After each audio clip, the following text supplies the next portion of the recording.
What a syndication is basically is someone, an active team, a general partnership, buys an asset, then they sell off 70% of that asset as shares in a private placement memorandum.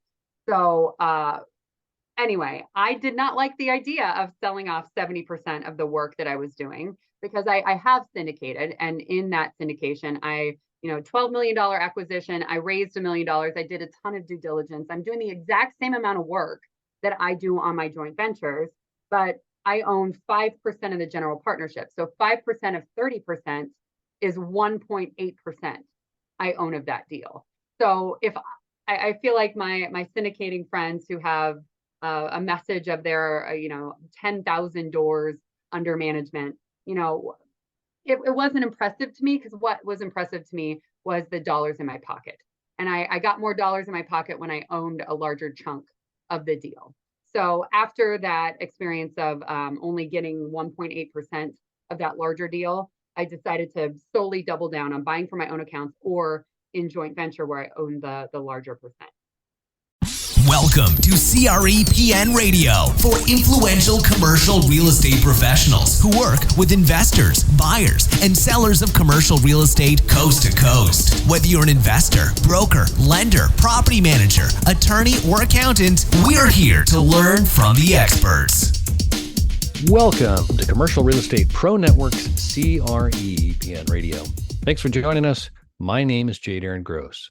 This is the podcast focused on commercial real estate investment and risk management strategies. Weekly, we have conversations with commercial real estate investors and professionals who provide their experience and insight to help you grow your real estate portfolio. Today's interview is sponsored by Building Insurance and Risk. When you invest in real estate, it pays to work with a real estate investor protection specialist to protect yourself and your investment from catastrophic loss. The experts at Building Insurance and Risk focus on real estate investor protection. They provide you with multiple insurance coverage offers and a side-by-side coverage comparison. To learn more, go to buildinginsurancerisk.com. Today, my guest is Mandy McAllister. Mandy is a multifamily real estate investor, mindset ninja, and connector. She spent the bulk of her career in medical device sales, chasing sales and commission checks. In 2021, Mandy left her W-2 to lean on the financial independence she built through real estate investing. Mandy now serves as CEO of GoBundance Women, a tribe of healthy, wealthy, generous women who choose to lead epic lives. Her real estate expertise includes repositioning underperforming assets to increase cash flow and value. Her portfolio is currently comprised of 373 doors of B-class workforce housing, furnished student housing, and a motel reposition. She's most proud to be a mama to her hilarious 7-year-old son, Duncan, who coincidentally wants to be a real estate investor when he grows up. And in just a minute, we're going to speak with Mandy McAllister about small multifamily investments, joint venture instead of syndication, and the power of your tribe. But first, a quick reminder, if you like our show, CREPN Radio, there are a couple things you can do to help us out. You can like, share, and subscribe. And as always, we encourage you to leave a comment. We'd love to hear from our listeners. Also, if you want to see how attractive our guests are, be sure to check out our YouTube channel. You can find us on YouTube at Commercial Real Estate Pro Network. And while you're there, please subscribe. With that, I want to welcome my guest, Mandy McAllister. Welcome to CREPN Radio. Oh, hi, Darren. I am so excited to be here with you. Thank you for having me. Well, I am delighted to have you and looking forward to our talk. Before we get started, if you could take just a minute and share with the listeners a little bit about your background. Sure. I originally was interested in real estate investing at the age of 19 when a friend explained her dad bought the house and she was renting the rooms to our friends in college. And I thought, and you get to keep that money? That's the best idea I've heard in my whole life. So the seed was planted as a must-be real estate investor at 19.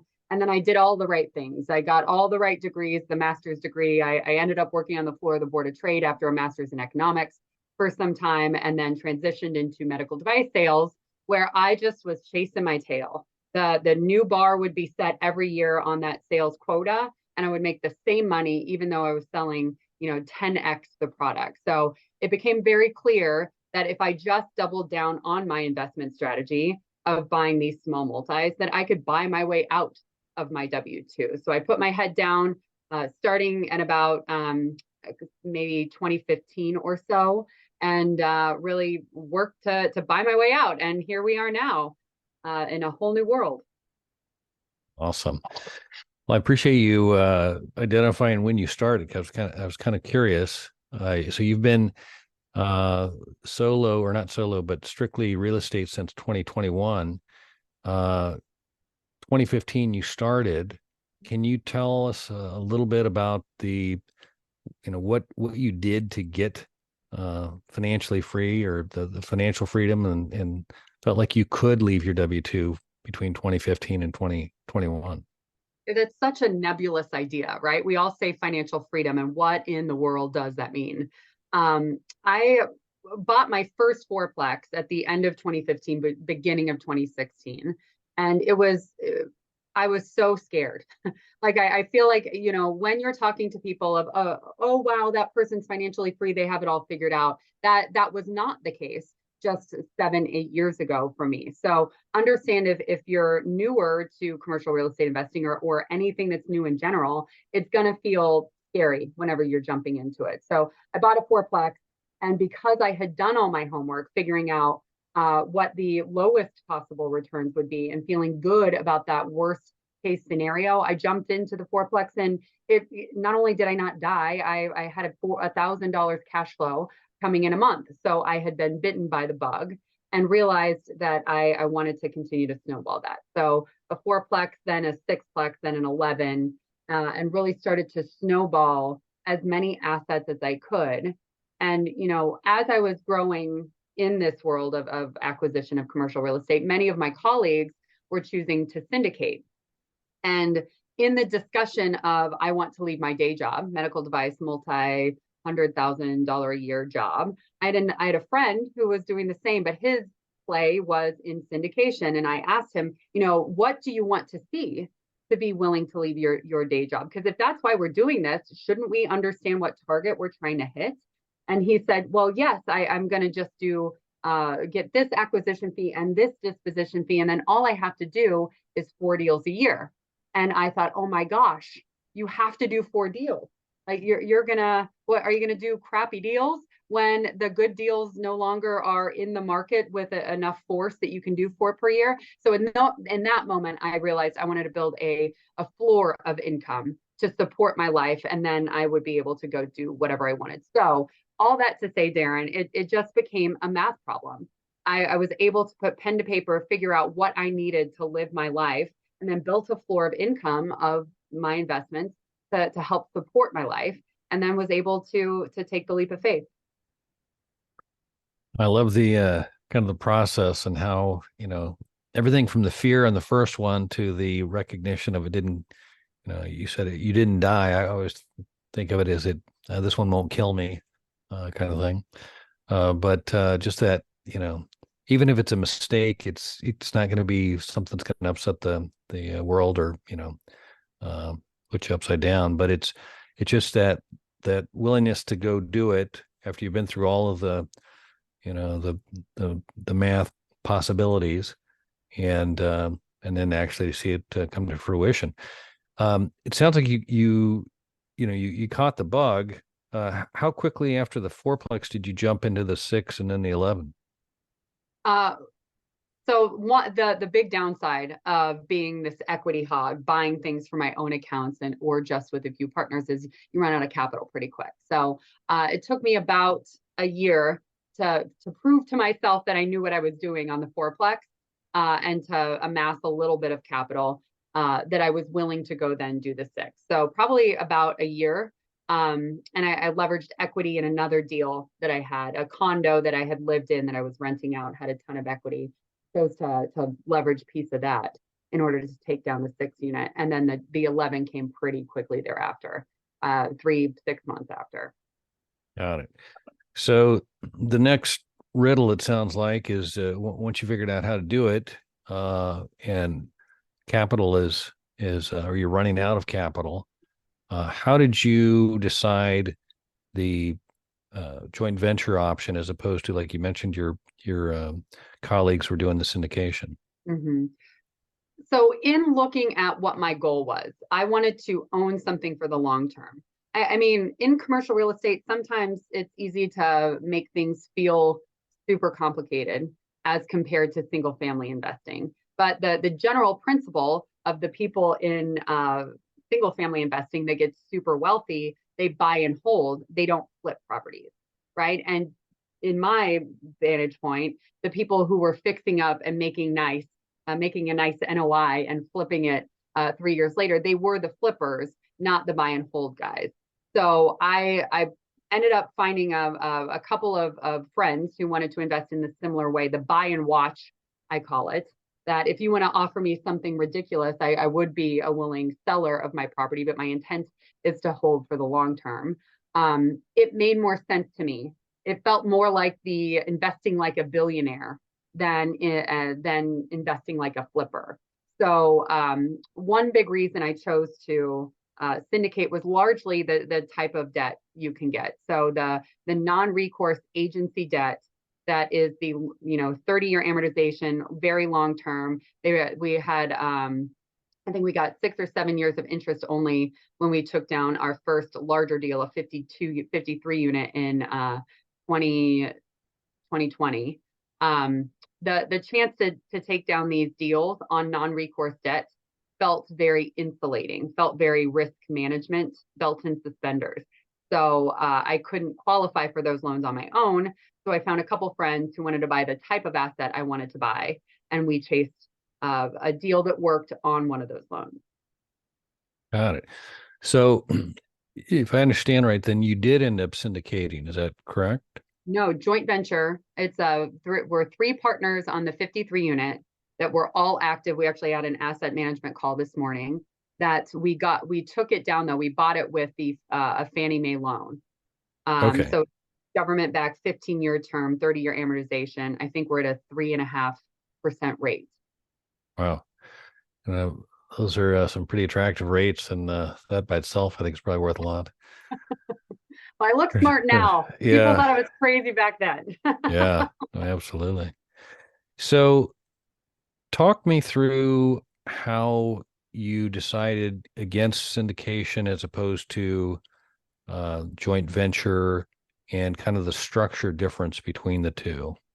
Sure. So I call myself an equity hog. The end result I wanted was to own as much of the property as I possibly could for a more buy and hold type attempt rather than a 3 to 5 year flip. So what I saw happening, and this isn't every syndication, but this is largely what passive investors in syndication have grown to expect. What a syndication is basically is someone, an active team, a general partnership buys an asset, then they sell off 70% of that asset as shares in a private placement memorandum. So anyway, I did not like the idea of selling off 70% of the work that I was doing because I have syndicated. And in that syndication, $12 million acquisition, I raised $1 million. I did a ton of due diligence. I'm doing the exact same amount of work that I do on my joint ventures, but I own 5% of the general partnership. So 5% of 30% is 1.8% I own of that deal.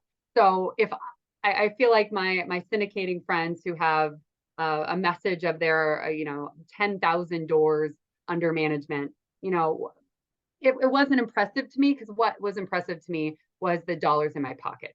And I got more dollars in my pocket when I owned a larger chunk of the deal. So after that experience of only getting 1.8% of that larger deal, I decided to solely double down on buying for my own accounts or in joint venture where I own the larger percent.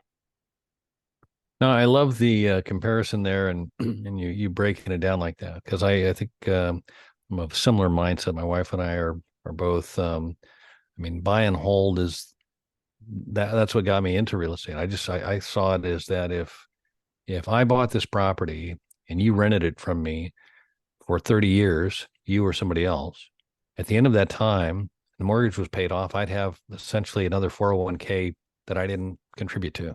I thought, wow, what a great deal. And never did I even consider the fact that you could have appreciation and or cash flow. I was just thinking of, if my costs are X and you pay X, at the end of the term, I've got, all that equity built up. So I appreciate your thought process there. So tell me, how do you go about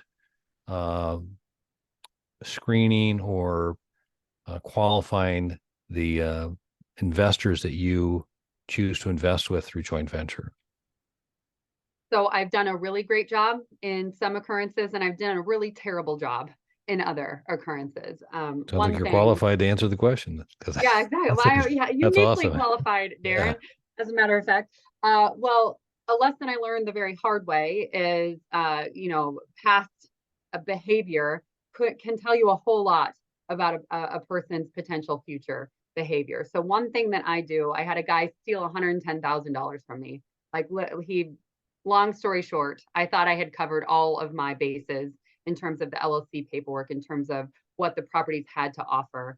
But end of the day, the LLC that I own 50% of owned nothing. So I didn't necessarily have a chance to chase that money back. But regardless, I now do a background search on every single person that I'm going to potentially be investing with. So first off, it's conversations of do our ethos, does our plan of what we want to gain out of real estate investing align? Do I believe you in my core that you are a good human in what you bring to the table? And then I do a background search on you. And in that background search, invariably, there's going to be something strange. Darren, let's say you were going 80 miles an hour in a 50-mile-an-hour zone in 1997. That will come up on your background search. And I'll be able to say, hey, Darren, what was happening in 1997 that you went 80 and a 50? Now I get to see how you deal with an awkward, intense conversation. Do you blow up at me for being, reaching into your past in a way, something that you might be embarrassed about? Well, I now know how you deal with that type of conflict. So that has been the most tremendous way to screen out potential JV partners. No, that's pretty good. Like you said, the do your underwriting of your partners kind of thing. That makes a lot of sense. So 373 doors. Tell me a little bit about the mix of properties you have now, and kind of the smallest and to largest as far as with your joint venture. Sure. Well, the smallest is a sixplex the second property I ever own, I still own. That it's going to be hard to get rid of because it's on a 4% loan. It's in a state that I like their landlord friendliness, and it's very close to a hospital. So I have repositioned a couple of those units to be for traveling nurses, and that, because of that play, brings in a significant amount of cash flow. So the long-term rentals, I get about $800 a month. The midterm rentals, I get about sometimes up to $2,000 a month. Wow. So that really juices cash flow, and it's a sixplex. It's not a 104 unit, but Yeah. it's a sixplex that throws off a large bulk of dollars. And the 100 unit is still that, or the 104 unit is still that syndication that I'm a part of. It's an incredible deal, and I'm proud that I got to bring people into it. But it's the reason I bought my way out of a W-2 is because I didn't want to be answerable to people. And if I'm answerable to my passive investors, then that kind of defeats the purpose. So 104 and 6 are the bookends. Got it. So on the 104 unit being a syndication, how long ago did you acquire, and what's kind of the estimated hold time on that? Sure. We are just about at our 2-year anniversary here on that one. We're getting unsolicited offers, and we're trying to figure out what the play is. So again, this is a buy and watch. We underwrote for a 5-year hold. However, it's on a really great loan that's assumable.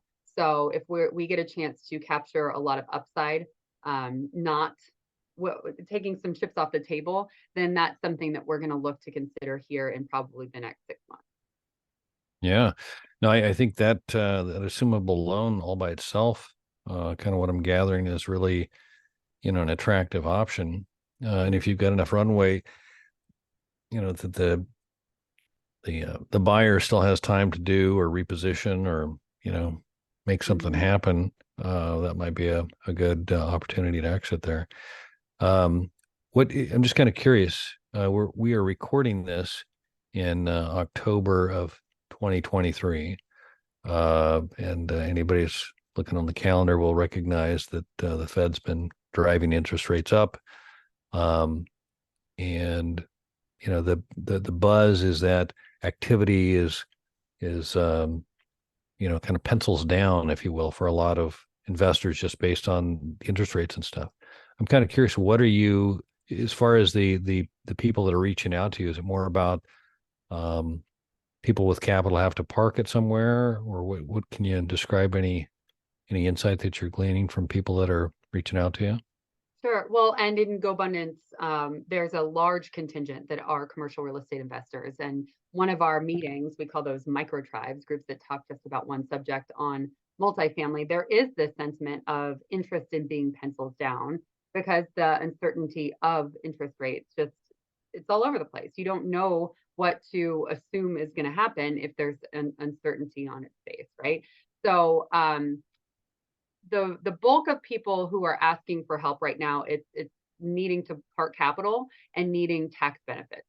And if with the bonus depreciation getting phased out here over the next few years, if you buy something in a cost segment, then you can take 80% of that depreciation this year. It's going to go down to 60 in the following year. So trying to take advantage of that still sometimes makes a less than beautiful return really hit your bottom line well. So that's one big thing. But one thing that I'm personally trying to do is I looked at my portfolio and try to see how can I do more with what I've got. That's where this midterm rental play was born. So Fannie and Freddie don't love anything shorter than a 12-month lease. So I knew all of my stuff that was on Fannie Freddie loans, I couldn't touch with a midterm lease. But I am achieving that in that sixplex, and that's really juicing returns. So those plays, as well as I'm under contract to buy a car wash right now, kind of a little bit of a pivot, a more business heavy real estate play, because basically if I'm going to buy at a 4 cap, let's say right now, 4s or 5 caps is probably what you'd find in a market that I'd want to buy in. If I'm going to buy at a 4 cap, the math on that is saying it'll cost me $25 for $1 of cash flow, right? If I buy at a 5 cap, it's $20 for $1 of cash flow. If I'm going to buy that business, that car wash I'm under contract for, it's going to cost me $2.50 for $1 of cash flow. So I'm very interested in figuring out a way to create a larger engine for cash flow with fewer dollars in. Yeah, it's interesting. And I don't even think it's, I guess it's just kind of the market focus on, when real estate, when interest rates were so low to where you could borrow money for less than the cap rate, significantly less, that delta between there, it made a lot of sense. And people are like, oh my God, get in, get out kind of thing. And that, but what I'm finding is there's a pretty strong interest for properties that have a business in them, like a car wash or self-storage or something, as opposed to just the tenant aspect and managing the property kind of thing. So I applaud you for looking and finding something and kind of recognizing the other side of it is not just the real estate, but also the occupant and the cash flow of the business, in addition to the real estate play there. So that's awesome. So the strategy, if I understand right, that you primarily employ is the value add. Is that correct? I love a value add that is not contingent on rehab. So during COVID, the huge spikes of these inputs of supplies, really, there was a 38 unit reposition that we did that could not go online because we didn't have the primary power switch. So I now have this play that my absolute favorite play is, how do I find something where I can institute a RUB that I could bill back for utilities? How can I charge a pet rent or a parking rent that doesn't exist already. That type of value add play is what's most interesting to me to add just a little bit to my NOI.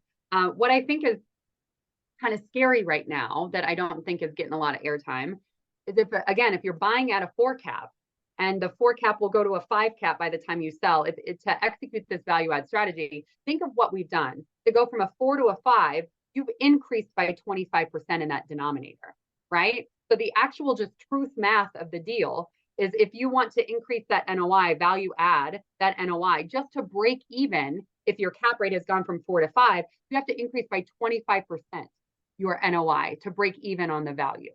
So when it comes to working to value add in this atmosphere, I'm more interested in what brings in a little bit more cash flow for a longer term hold than trying to flip a property based off of an increasing NOI right now. Yeah. I have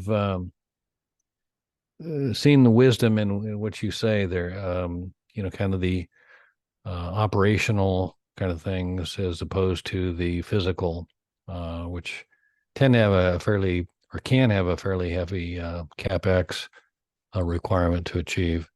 And, being a little bit more savvy to recognize where the operation is either lazy or not paying attention to what, the opportunities or the market will allow, definitely makes a lot of sense on that.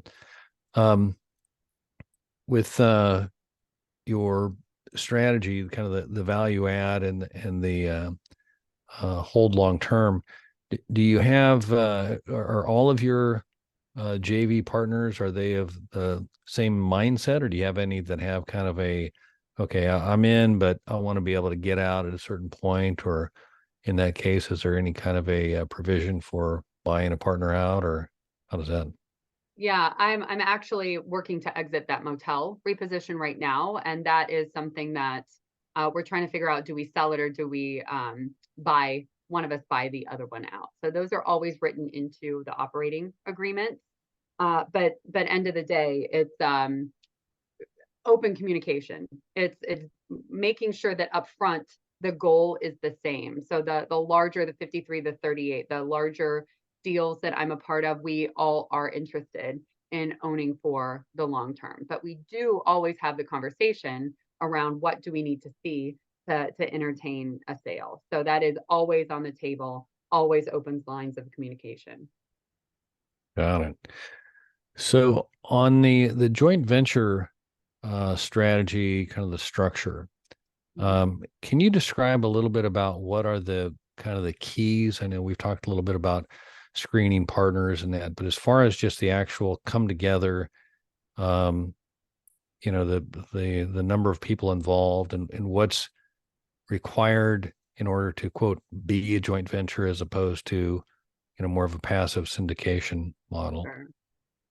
So if you take someone's money, I am not an attorney, I am not an accountant, all of those things. Talk to someone smarter than me, but this is your friend Mandy's read on these rules and how she plays this game. So if you take someone's money and you offer them a return with them doing nothing, then you have sold a security, right? If you are going to take someone's money, even if it's just Uncle Joe's, and then offer him a return where he does nothing, you have sold a security, and you need to work with the SEC to do an exemption, a syndication exemption, in order to do right by the law, in my humble opinion. So what we do in a joint venture, it is a requirement that everyone be active in the deal. So in the 53 unit, the first larger acquisition that I did, every single one of us are on every asset management call. So all three of us and the team were on today asking questions about increases in rents. We've had a problem with the gate, asking about the washers and dryers, things like that. Everyone is active. Everyone goes to look at the property. So that is one big thing. In terms of number of people in the deal, my little analogy, I love to live life by analogy, Darren.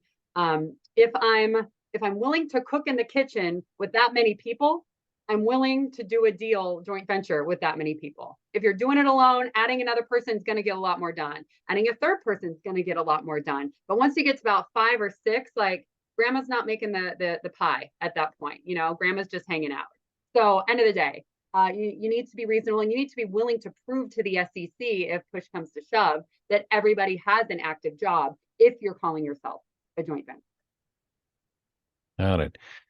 And as far as the talents or the skill sets, that you look for in joint venture partners, is there any kind of a strategy, or is it kind of who has capital to invest, or how do you discern who you need on the team, or skill sets needed, or how you put the team together?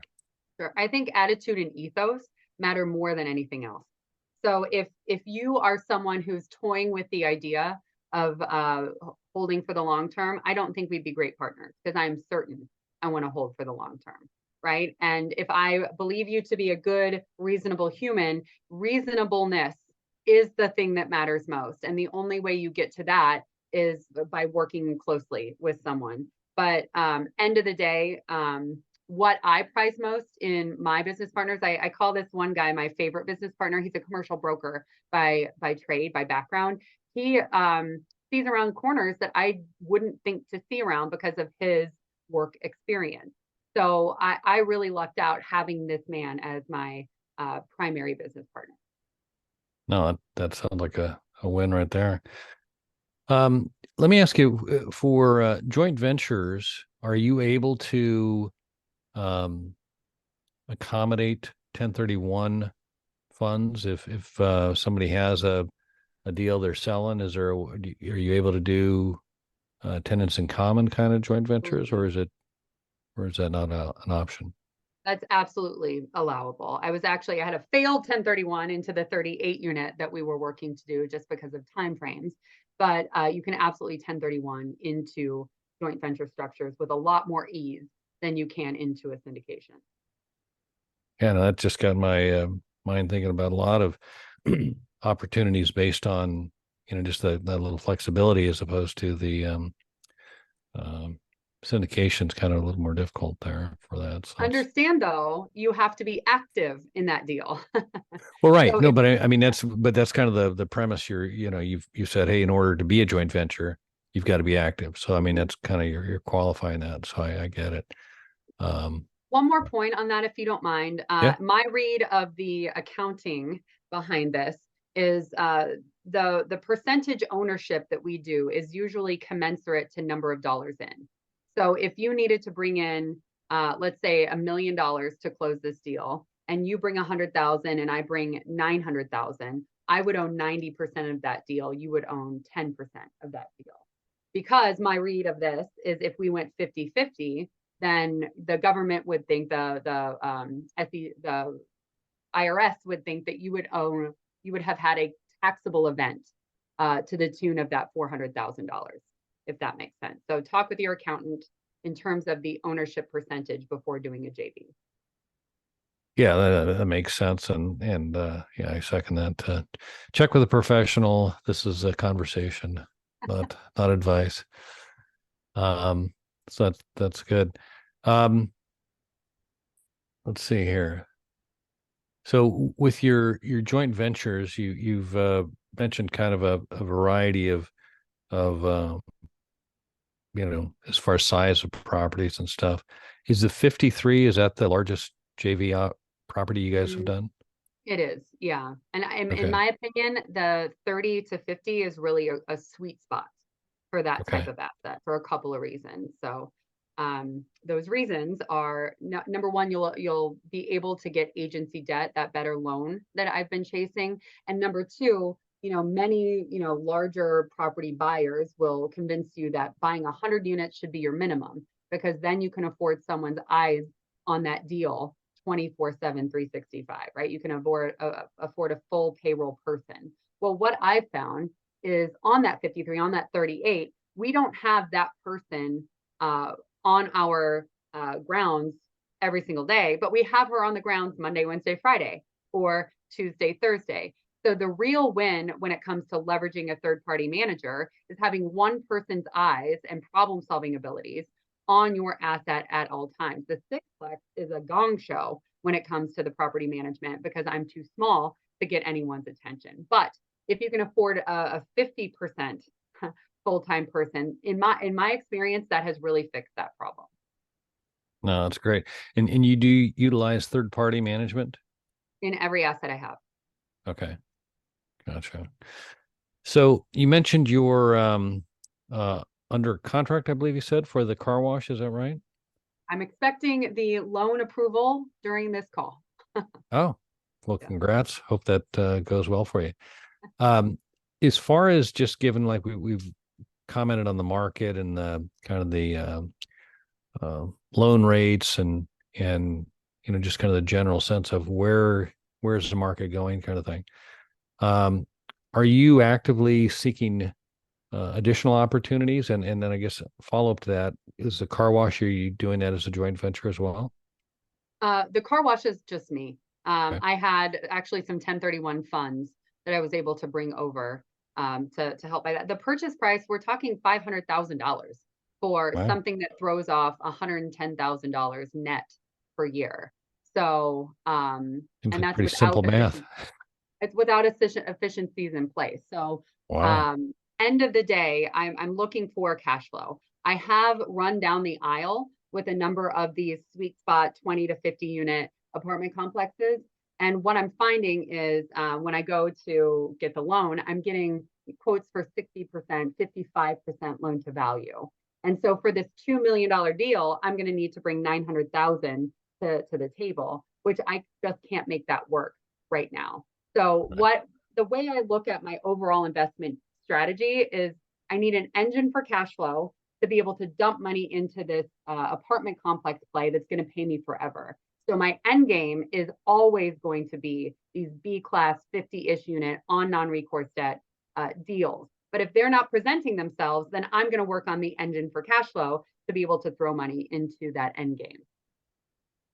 No, I love it. I mean, the cash flow is definitely, as my friend says, it's not the king, it's the ace. I mean, it's the wow, it's you got to have it. It's and when interest rates are low and the market's got lots of activity and there's lots of buyers, lots of opportunities. I think people kind of lose sight of the value of cash flow, especially if you're buying and flipping, because your payday comes at the sale as opposed to kind of the ongoing cash flow. But I think as interest rates rise and everybody has to kind of reevaluate and understand where the market is and how it works, cash flow is, by far much, much, much more important, and really kind of demonstrating the wisdom of seeking and making certain you have cash flow. So I get it. Let's see here. I think those are kind of the questions I had. Is there anything that I did not ask you? I mean, I love the concept of the joint venture. Is there anything, any blind spots you've had that you've recognized that anybody looking to do a joint venture should know? You cannot manage what you do not measure. One thing I wish I would have asked early on in some of these subpar partnerships that I've had is a commitment to deliverables in terms of numbers. So really going through one of my assets that I have or one of that partner's assets would have been tremendously helpful when it comes to what numbers, what metrics are you looking at on a normal basis? Because we had very different viewpoints on what needed to be tracked and the best way to try to move things forward. So have a conversation around numbers because you can't manage what you don't measure. No, Yeah. that's great insight there. Again, kind of that like minds coming together and then making sure you're on the same page. A little more harmony that way. That's good. Hey, whoops. Sorry about that. Hey, Mandy, if we could, I'd like to shift gears here for a second. Sure. By day, I'm an insurance broker, and as such, I work with my clients to assess risk and determine what to do with the risk. And there's three strategies we typically consider. We first look to see if there's a way we can avoid the risk. If that's not an option, we look to see if there's a way we can minimize the risk.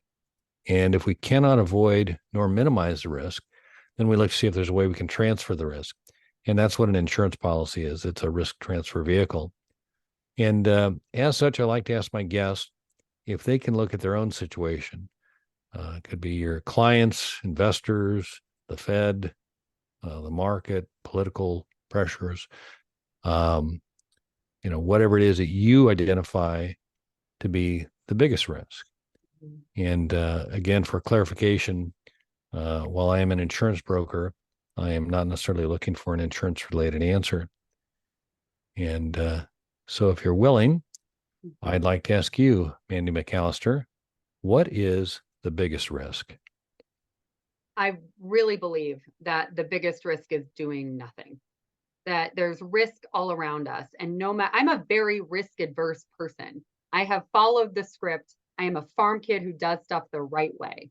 And it wasn't until I realized that no matter what, not taking a risk is a risk. It's a choice towards leaning into my money getting eaten by inflation. So there was a book that was kind of all the rage recently through GoBundance Women called The Psychology of Money. And my primary takeaway there is I don't need to be perfect in my decision making. I just need to be reasonable enough. And if I'm reasonable enough in that risk mitigation and the idea of real estate, everybody always needs a roof over their head. Maslow's hierarchy of needs tells me that this will have demand till the end of time, right? You don't need to buy a Bitcoin. You don't need to buy a stock certificate. You need a roof over your head. So how can I lean into the thing with the strongest demand ever and be reasonable enough in the process so that I am winning rather than just leaning back and letting inflation eat away at my money?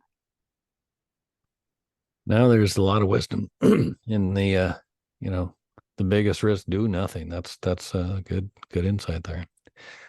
Hey, Mandy, where can the listeners go if they'd like to learn more or connect with you? Sure. I'm on Instagram, Facebook. I'm official Mandy McAllister, or you can find me through our organization, GoBundanceWomen.com. Awesome. Mandy McAllister, I cannot say thanks enough for taking the time to talk today. I've enjoyed it, learned a lot, and look forward to doing it again soon. Thank you, Darren. It was a pleasure to be here. All right. For our listeners, if you like this episode, don't forget to like, share, and subscribe.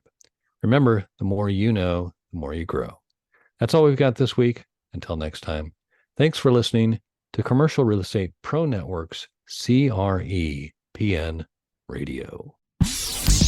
You're listening to CRE PN Radio for influential commercial real estate professionals. For more information on this or any of our guests, like us on Facebook, CRE PN Radio.